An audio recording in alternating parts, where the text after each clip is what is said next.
வணக்கம். உண்மை செய்திகளுக்கு உங்களை வரவேற்கிறோம். திருநெல்வேலி மாவட்டம் உடையார்பட்டி யாதவர் சமுதாயத்திற்கு பாதிக்கப்பட்ட அருள்மிகு ஸ்ரீ வண்டிமலைச்சி அம்மன் திருக்கோவில் வருஷாபிஷேகம் மற்றும் உற்சவர் சிலை கும்பாபிஷேகம் திருவிழா வெகு சிறப்பாக நடைபெற்றது. 4/6/2026 தேதியன்று காலை 8 மணிக்கு மேல் அனுக்ஞை, விக்னேஸ்வர பூஜை, புண்ணியாக வாசகம், வேதிகார்ச்சனை, வேத பாராயணம், மூலமந்திர ஹோமம், பூர்ணாகுதி தீபாராதனை நடைபெற்றது. காலை 10:30 மணிக்கு மேல் விமான கோபுர கலசங்கள் மற்றும் மூலஸ்தானம் கலசாபிஷேக புதிய உற்சவர் வண்டிமலைச்சி அம்மன் கும்பாபிஷேகம் நடைபெற்றது. மதியம் 12 மணிக்கு மேல் மகா தீபாராதனை நடைபெற்றது.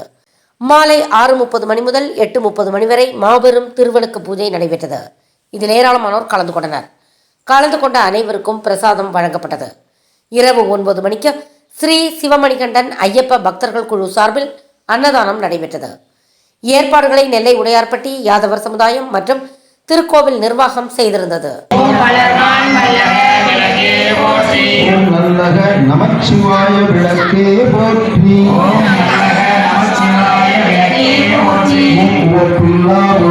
விளக்கே போற்றி, கடந்ததோர் விளக்கே போற்றி, உடம்பெண்ணும் மலையக விளக்கே போற்றி, உள்ள சகலி விளக்கு.